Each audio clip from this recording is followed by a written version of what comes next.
Assalamualaikum, selamat datang di channelku. Pada video kali ini, aku akan membawakan cerita pesugihan genderuwo yang dilakukan oleh ibu pemilik kos-kosan. Bagaimana cerita selengkapnya? Simak sampai habis ya. Di sebuah gang sempit dekat kampus, berdiri rumah kos sederhana milik Bu Rini. Dari luar, bangunannya tampak biasa, cat temboknya agak kusam, pagar besi berderit kalau disentuh. Tapi anehnya, kos itu tak pernah sepi penghuni. Setiap semester baru, kamar-kamar selalu penuh, sementara kos-kosan lain di sekitar sering kosong melompong. Bu Rini memang hoki. Usahanya lancar terus, kata orang-orang di warung.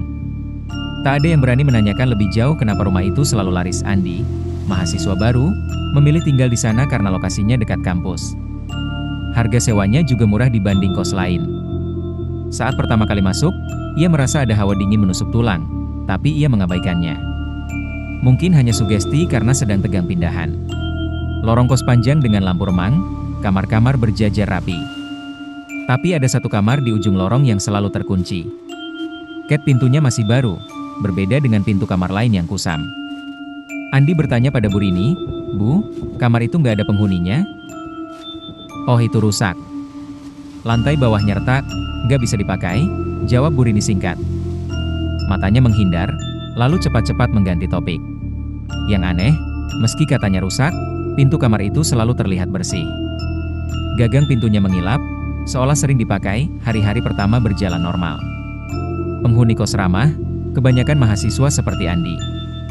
Di ruang tengah, kadang mereka berkumpul, ngobrol sambil makan mie instan. Semua tampak biasa. Namun sejak malam pertama, Andi mulai merasa sesuatu yang tak wajar. Dari kamar kosong itu, terdengar suara berisik seperti kursi digeser, padahal tak ada orang. Kadang terdengar suara berat, mirip tawa seseorang yang parau. Andi mencoba mengabaikannya, tapi rasa penasarannya makin besar. Ia sering merasa seolah ada mata yang mengawasi dari balik celah pintu kamar kosong itu. Di kos itu, hanya satu aturan yang selalu ditekankan Bu Rini, jangan pernah mencoba membuka kamar ujung. Kunciannya sudah rusak, nanti berbahaya. Tapi entah kenapa, justru larangan itu membuat Andi semakin ingin tahu apa yang sebenarnya ada di balik pintu kamar kosong tersebut. Beberapa hari tinggal di kos Bu Rini, Andi mulai merasakan hal-hal ganjil. Malam hari, saat penghuni lain terlelap, ia sering terbangun karena suara dari arah kamar kosong. Bukan hanya bunyi kursi digeser seperti sebelumnya, melainkan suara berat seperti orang bernapas dengan dada sesak. Kadang disusul tawa rendah, parau, yang membuat bulu kuduk berdiri. Andi mencoba meyakinkan diri itu hanya imajinasinya.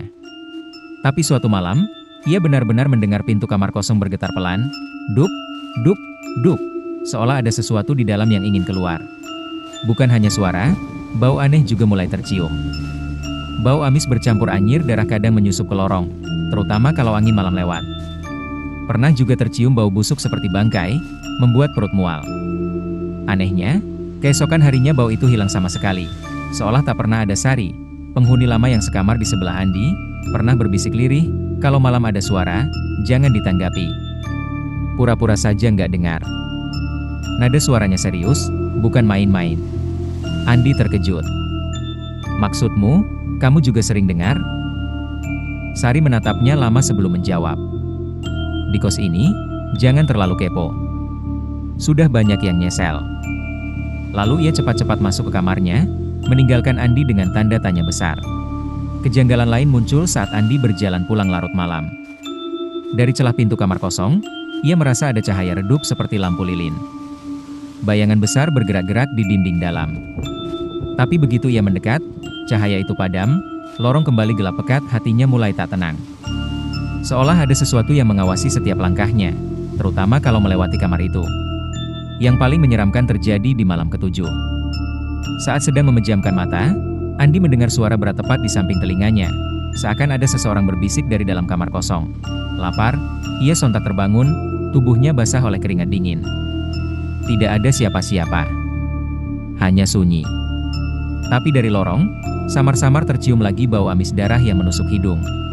Sejak saat itu, Andi sadar, kamar kosong itu bukan kamar biasa. Malam Jumat Kliwon, suasana kos lebih sunyi dari biasanya. Penghuni lain sudah tertidur, hanya suara jangkrik dan sesekali gonggongan anjing terdengar dari kejauhan. Andi masih terjaga, matanya menatap buku terbuka yang tak benar-benar ia baca.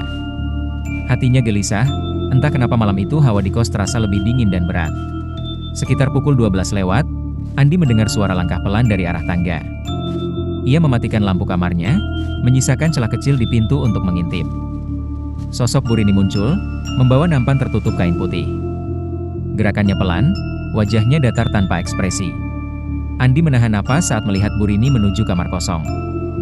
Dengan hati-hati, Burini membuka pintu yang selama ini selalu terkunci.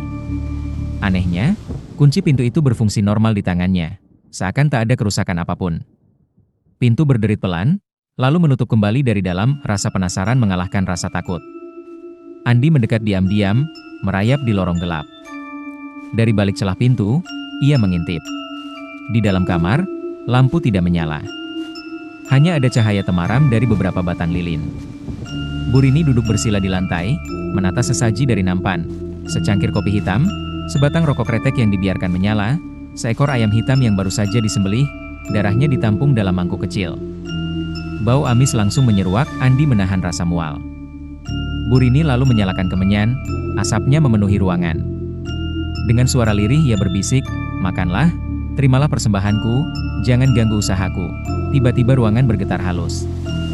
Dari sudut kamar terdengar suara berat, seperti dada besar yang menghembuskan napas panjang. Lalu disusul tawa rendah yang menggema. Bayangan besar tampak bergerak di dinding, bulu-bulu lebat menutupi sosok yang samar. Andi gemetar. Itu jelas bukan manusia. Burini menunduk, menangkupkan tangan, seolah menyembah. Sementara mangkuk darah bergerak sendiri, bergeser ke arah kegelapan. Suara menyeruput yang menjijikan terdengar jelas. Andi mundur perlahan, menahan teriakannya. Ia hampir saja berlari, tapi tiba-tiba suara berat dari dalam kamar berkata lantang, "Sudah saatnya tumbal baru." Andi pun membeku. Di dalam, Burini terdiam. Tangannya bergetar. Tapi kemudian ia mengangguk pelan, seolah menerima syarat itu. Andi tahu, malam itu ia telah melihat rahasia kelam ibu kosnya. Dan lebih buruk lagi, mungkin salah satu penghuni kos, atau bahkan dirinya sendiri, akan jadi korban berikutnya. Sejak malam Jumat Kliwon itu, Andi tak pernah bisa tidur nyenyak. Bayangan ritual yang ia lihat terus menempel di kepalanya. Suara berat itu, tawa menyeramkan, dan kata-kata "tumbal baru" seakan berulang-ulang bergema di telinganya. Ia mencoba bersikap biasa di depan Burini, tapi matanya selalu awas setiap kali bertemu tatapan dingin sang ibu kos. Beberapa hari kemudian, kabar menggemparkan merebak di kos. Salah satu penghuni, Dani, mahasiswa semester 3, tiba-tiba hilang. Malam sebelumnya ia masih terlihat nongkrong di ruang tengah, tapi pagi harinya kamarnya kosong, barang-barangnya tertinggal, dan tak ada seorang pun yang tahu kemana ia pergi. Burini hanya bilang, "Ah, mungkin pindah mendadak. Ada urusan keluarga." Ia mengatakannya dengan nada ringan, seolah tak ada yang aneh. Tapi Andi melihat jelas, saat berbicara, mata Burini berkedip-kedip gelisah, tangannya sibuk memainkan kunci kecil di saku bajunya. Sari, penghuni lama yang kamar bersebelahan dengan Dani, mendekati Andi malam itu. Wajahnya pucat. "Andi, kamu percaya kalau Dani benar-benar pindah begitu saja?" tanyanya lirih. Andi menggeleng. "Aku rasa tidak." Sari menarik napas panjang, lalu berbisik, "Dulu, sebelum kamu tinggal di sini, juga ada 2 penghuni yang hilang tiba-tiba." Burini selalu punya alasan. Katanya ada yang pulang kampung, ada yang pindah kos. Tapi anehnya, keluarganya nggak pernah datang, barang-barangnya tetap di sini. Semuanya hilang begitu saja, tanpa jejak. Andi merasakan hawa dingin menjalar di punggungnya. Cerita itu cocok dengan apa yang ia lihat saat ritual. Sari menunduk, lalu menambahkan, "Aku dengar gosip, katanya dulu suami dan anak Burini mati mendadak. Suaminya sakit parah semalaman, lalu esok paginya ditemukan sudah tidak bernyawa. Anaknya tenggelam di sumur belakang rumah. Sejak itu, Burini tiba-tiba jadi kaya. Kos-kosannya selalu penuh, uangnya nggak habis-habis. Orang-orang curiga dia pakai jalan gaib." Andi teringat sesaji di kamar kosong, kopi pahit, rokok, darah ayam hitam. Semua itu persis seperti yang ia pernah baca tentang pesugihan genderuwo. Ia jadi yakin, Burini memang memelihara sesuatu di balik kamar kosong itu. "Kalau benar dia pelihara genderuwo," kata Andi dengan suara bergetar, "berarti kita semua bisa jadi tumbal." "Sar." Sari menatapnya lekat-lekat, wajahnya pucat pasi. "Aku juga mikir begitu. Dani bukan orang terakhir." Malam berikutnya, Andi memberanikan diri mengintip lagi. Dari celah pintu kamar kosong, ia melihat Bu Rini duduk bersila, tubuhnya bergoyang-goyang pelan. Di depannya, sesaji sama seperti sebelumnya. Tapi kali ini, ia mendengar jelas suara makhluk itu. Perjanjian harus ditepati, tumbal harus diberikan. Kalau tidak, nyawamu sendiri jadi gantinya. Andi menahan napas, jantungnya hampir meloncat keluar. Bu Rini menangis pelan, aku butuh waktu, jangan sekarang, belum ada yang pas. Tiba-tiba suara tawa menggelegar, membuat lilin-lilin padam seketika. Lorong kos bergetar, seakan ada gempa kecil. Andi mundur ketakutan, hampir saja menjerit. Keesokan paginya, ia mendapati Bu Rini tampak berbeda. Wajahnya pucat, matanya merah seperti kurang tidur. Tapi senyumnya tetap ia pasang di depan para penghuni kos, seolah tak ada apa-apa. Hanya Andi yang tahu, ada sesuatu yang salah di balik semua itu. Di ruang tengah, Sari menghampirinya dengan wajah serius. Kita harus pergi dari sini, Andi. Kos ini bukan tempat aman. Andi mengangguk, tapi ia ragu. Pindah kos butuh biaya, dan ia baru saja membayar uang sewa 1 semester penuh. Di sisi lain, rasa takut membuatnya ingin kabur secepat mungkin. Namun sebelum mereka sempat merencanakan kabur, malam berikutnya terjadi lagi kejanggalan. Salah satu penghuni perempuan mendadak pingsan di lorong, tubuhnya membiru, napasnya pendek. Semua panik, tapi Bu Rini dengan cepat menenangkan. Tidak apa-apa, mungkin kecapean. Anehnya, tak ada yang membawa gadis itu ke rumah sakit. Bu Rini justru menyuruh yang lain kembali ke kamar. Andi dan Sari saling berpandangan. Mereka tahu, saat itulah harga pesugihan sudah menagih lagi. Dan kali ini, bukan hanya penghuni kos yang terancam, bahkan Bu Rini sendiri mulai berada di ujung tanduk. Malam itu hujan deras turun tanpa henti. Petir sesekali menyambar, menerangi lorong kos yang suram. Andi gelisah di kamarnya, sementara Sari duduk di tepi ranjang dengan wajah tegang. Sejak penghuni perempuan pingsan kemarin, mereka berdua yakin waktunya sudah dekat. Sekitar tengah malam, langkah pelan terdengar. Krek, pintu kamar kosong terbuka. Dari celah, terlihat Bu Rini masuk sambil membawa nampan lagi. Kali ini wajahnya berbeda, pucat, mata cekung, bibir bergetar. Seolah ada ketakutan besar yang ia sembunyikan. Andi memberi isyarat pada Sari. Mereka berdua nekat mendekat, mengendap di ujung lorong. Dari celah pintu yang tidak tertutup rapat, mereka menyaksikan ritual yang lebih mengerikan dari sebelumnya. Bu Rini menyalakan dupa, menaruh kopi pahit, rokok kretek, dan mangkuk berisi darah segar. Suara berat langsung memenuhi kamar, lebih keras dari sebelumnya. Perjanjianmu sudah waktunya ditepati, Rini. Bayangan besar muncul di dinding. Semakin jelas bentuknya, tubuh raksasa berbulu hitam, mata merah menyala, gigi besar yang berkilat dalam cahaya lilin. Bau busuk menusuk hidung, membuat Andi hampir muntah. Bu Rini gemetar, suaranya serak. Aku belum siap. Jangan ambil dulu. Tunggu sedikit lagi. Tawa menggelegar memenuhi ruangan. Kau menunda terlalu lama. Tumbal harus diserahkan malam ini. Tiba-tiba tubuh Bu Rini terhempas ke lantai. Ia berteriak, merangkak mundur, tapi bayangan hitam itu semakin membesar, memenuhi hampir seluruh kamar. Pintu bergetar hebat, seolah hendak jebol. Andi dan Sari terpaku ketakutan. Mereka ingin lari, tapi kaki seakan tertancap ke lantai. Bu Rini menangis, memohon, jangan aku, ambil saja mereka. Tangannya menunjuk ke arah lorong, ke arah Andi dan Sari yang mengintip. Andi terperanjat. Jadi benar, Bu Rini berniat menyerahkan penghuni kos sebagai tumbal. Genderuwo menoleh.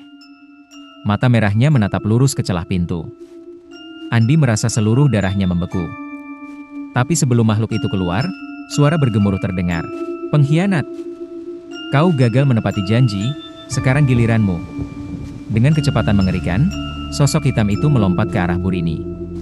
Wanita itu menjerit, tubuhnya terangkat, lalu suara tulang remuk terdengar jelas.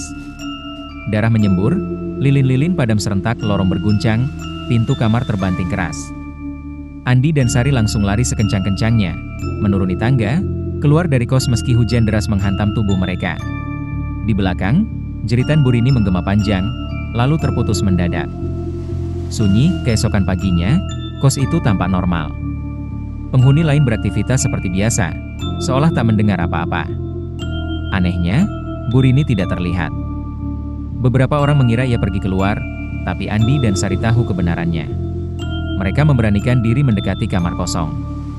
Pintu terbuka sedikit, di dalam hanya terlihat ruangan gelap dan kosong.